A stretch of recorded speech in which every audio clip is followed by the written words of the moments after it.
क्या इंडिया की इकोनॉमी सच में किसी बड़े प्रेशर में आ गई है और पीएम मोदी ने आखिर ऐसी वार्निंग दी क्यों?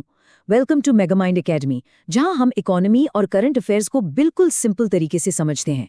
आज के इस विश्लेषण में हम जियोपॉलिटिकल टेंशन्स और मैक्रो इकोनॉमिक्स को डिकोड करेंगे, वो भी बिना किसी पैनिक या एग्जैजरेटेड क्लेम्स के। सिर्फ डेटा, फैक्ट्स और क्लियर रिस्क एनालिसिस। चलिए शुरू करते हैं। दरअसल पिछले कुछ दिनों से ऐसी काफी हेडलाइंस चल रही हैं जिसने सबका ध्यान खींचा है।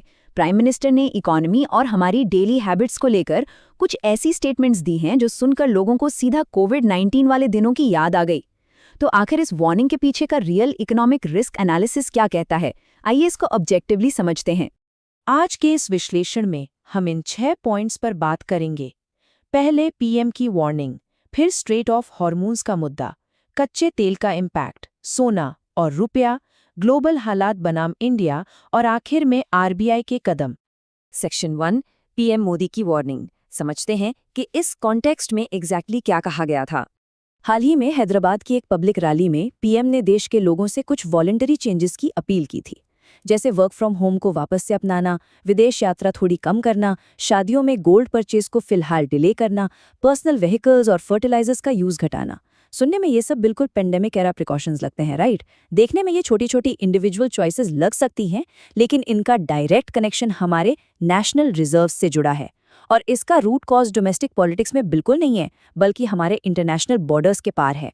Section 2, the straight of Hormuz. आइए इस जियोपॉलिटिक्स को थोड़ा और डीपली समझते हैं। दरअसल असली वजह एक बहुत ही क्रूशल जियोपॉलिटिकल इश्यू में छिपी है। मैप पर अगर ध्यान दें तो ईरान, यूएई और ओमान के बीच एक पतला सा समुद्री रास्ता है जिसे स्ट्रेट ऑफ हॉर्मुज कहते हैं।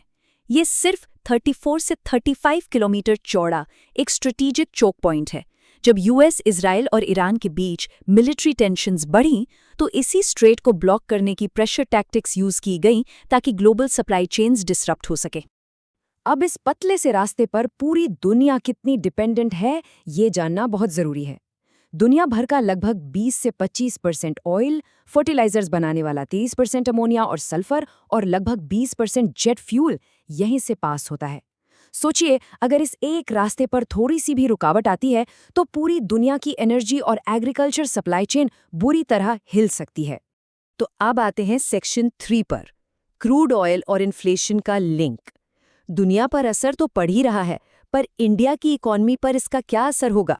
यहाँ सबसे क्रूशल पॉइंट है ये एक सिंगल नंबर, 85%। इंडिया ग्लोबली जितना भी क्रूड ऑयल इंपोर्ट करता है ना, उसका लगभग 85% हिस्सा इसी स्ट्रेट ऑफ हॉर्मुज से होकर गुजरता है। इसका सीधा सा मतलब ये है कि वहाँ कोई भी छोटी सी डिस्टर्बेंस होती है तो इंडियन इकोनॉमी पर डायरेक्ट और बड़ा हिट पड़ता है। आंकड़ों के हिसाब से देखा जाए तो क्राइसिस से पहले क्रूड ऑयल की कीमत लगभग $70 पर बैरल चल रही थी, जो अचानक से बढ़कर $126 पर बैरल तक पहुंच गई। ये लगभग 80% का मैसिव प्राइस जंप है। अब लॉजिकली सोचिए, जब तेल इतना ज्यादा महंगा होगा तो देश के अंदर इन्फ्लेशन यानी महंगाई मैथमेटिकली बढ़ेगी ही बढ़ेगी और हमारा इंपोर्ट बिल तेजी से स्वेल होने लगेगा। इस प्रेशर का स्केल कितना बड़ा है, इसे ऐसे समझ सकते हैं। हमारी बड़ी स्टेट ऑयल कंपनीज जैसे आईओसी, बीपीसीएल और एचपीसीएल, उन्हें इन हालात में रोजाना करीब 1600 से 1700 करोड़ रुपए का नुकसान झेलना पड़ा है। अगर हम पिछले 10 हफ्ते का ट्रेंड उठाकर देखें तो ये लॉसेस 1 लाख करोड़ रुपए के मार्क को क्रॉस कर चुके हैं। इकोनॉमी के पर्सपेक्टिव से ये सच में एक बहुत बड़ा फाइनेंशियल ब्लीड है। अब मूव करते हैं सेक्शन 4 की तरफ, गोल्ड इंपोर्ट और हमारे रुपए पर इसका क्या कनेक्शन है। कच्चा तेल तो चलिए समझ आता है, पर पीएम मोदी ने गोल्ड परचेज डिले करने की बात क्यों की? दरअसल ये एक पूरा डोमिनो इफेक्ट है। स्टेप 1, इंडिया फिजिकल गोल्ड के मामले में सबसे बड़ा इंपोर्टर है। स्टेप 2, अब जब हम ये गोल्ड खरीदते हैं तो इंटरनेशनल मार्केट में पेमेंट यूएस डॉलर्स में करनी पड़ती है। स्टेप 3, जैसे ही गोल्ड की खरीदारी बढ़ती है, मार्केट में डॉलर की डिमांड अचानक बढ़ जाती है और उसके बदले हमें रुपीस बेचने पड़ते हैं। और फाइनल स्टेप, इस वजह से हमारा इंडियन रुपी डॉलर के मुकाबले कमजोर होने लगता है, यानी डेप्रिशिएट करता है। चलिए इसको थोड़ा और प्रैक्टिकली देखते हैं।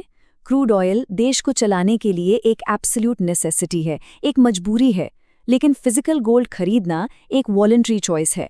अगर थोड़े वक्त के लिए गोल्ड खरीदना हम डीले कर दें तो देश के डॉलर्स यहीं बचेंगे, हमारा फॉरेन एक्सचेंज रिजर्व मेंटेन रहेगा और रुपये को स्टेबलाइज करने में मदद मिलेगी, यानी बेसिक इकोनॉमिक डिफेंस। अगर आप लोगों को याद हो तो 2013 में 80-20 स्कीम के जरिए भी कुछ ऐसी स्ट्रैटेजी अपनाई गई थी। अब आते हैं सेक्शन 5 पर, ग्लोबल क्राइसिस बनाम इंडिया। ये देखना जरूरी है कि बाकी दुनिया कैसे रिएक्ट कर रही है।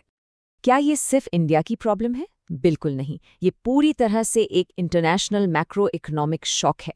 और बाकी देशों का रिएक्शन देखिए, फिलीपींस में नेशनल इमरजेंसी डिक्लेयर करनी पड़ी, पाकिस्तान ने तेल बचाने के लिए स्कूल्स बंद करके 4-डे वर्क वीक लागू कर दिया, ऑस्ट्रेलिया ने पब्लिक ट्रांजिट फ्री या सब्सिडाइज्ड कर दिया, और चाइना ने तो फ्यूल एक्सपोर्ट बैन्स ही लगा दिए हैं। इन सब एक्सट्रीम मेजर्स के मुकाबले इंडिया की अप्रोच अभी सिर्फ एक वॉलंटरी अपील तक सीमित है। क्यों? क्योंकि हमारी प्रिपेयर्डनेस का लेवल काफ़ी अलग है। ये हमें ले आता है हमारे आखिरी सेक्शन पर, सेक्शन 6, आरबीआई के एक्शन स्टेप्स। देखते हैं हमारे इंस्टीट्यूशंस कितने तैयार हैं। ये एक नंबर अपने आप में कॉन्फिडेंस देता है, $728 बिलियन। ये इंडिया का मैसिव फॉरेन एक्सचेंज रिजर्व है। अब जब रुपये पर थोड़ा प्रेशर आया तो उसको शार्पली गिरने से बचाने के लिए आरबीआई लगभग $30 बिलियन स्ट्रेटेजिकली मार्केट में डिप्लॉय कर चुका है, ताकि करेंसी मार्केट में सप्लाई और डिमांड का बैलेंस बिल्कुल बिगड़े नहीं। लेकिन आरबीआई सिर्फ डॉलर बेच नहीं रहा है, वो और भी कई टेक्निकल स्टेप्स बड़ी तेजी से एग्जीक्यूट कर रहा है, जैसे करेंसी स्पेक्यूलेशन पर कैप लगाना, ताकि फॉरेन मार्केट्स में हमारे रुपये के खिलाफ कोई सट्टेदारी ना कर सके। इसके अलावा ऑयल रिफाइनर्स को डेली डॉलर बाइंग से थोड़ा रिस्ट्रिक्ट करना, ज़रूरत पड़ने पर डायरेक्ट मार्केट इंटरवेंशंस करना और एनआरआईज के लिए attractive dollar deposit schemes launch करना, ताकि देश के अंदर ज़्यादा से ज़्यादा फॉरेन करेंसी आ सके। ये सच में एक वेल प्लान्ड डिफेंस मैकेनिज्म है। और सिर्फ आरबीआई की पॉलिसीज ही नहीं, हमारे स्ट्रेटेजिक ऑयल रिजर्व्स भी इस वक्त एक बहुत बड़ा रोल प्ले कर रहे हैं। ये रिजर्व्स स्पेसिफिकली ऐसी ही सप्लाई चेन डिसरप्शंस को माइंड में रखकर बनाए गए थे, और सच कहा जाए तो आज वही रिजर्व्स देश को एक एसेंशियल बफर और संभालने के लिए बहुत ज़रूरी वक्त दे रहे हैं।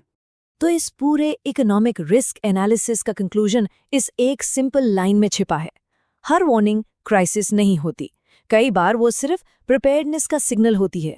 प्राइम मिनिस्टर की बातें आने वाले किसी इमीडिएट पैनिक का संकेत बिल्कुल नहीं थी, बल्कि एक लंबे समय तक चलने वाले जियोपॉलिटिकल इवेंट के लिए हमारी स्ट्रेटेजिक रेडीनेस को मेंटेन करने की एक समझदारी भरी अपील थी। तो इस डीप डाइव के बाद क्या लगता है, क्या इंडियन इकोनॉमी आगे आने वाले ग्लोबल प्रेशर्स को हैंडल करने के लिए प्रैक्टिकली और फाइनेंशियली स्ट्रांग है? अपने एनालिटिकल विचार कमेंट्स में ज़रूर शेयर कीजिए। और हाँ, आगे भी ऐसे ही कॉम्प्लेक्स करंट अफेयर्स और इकोनॉमी टॉपिक्स को सिंपली समझने के लिए मेगामाइंड एकेडमी को सब्सक्राइब करना मत भूलिए।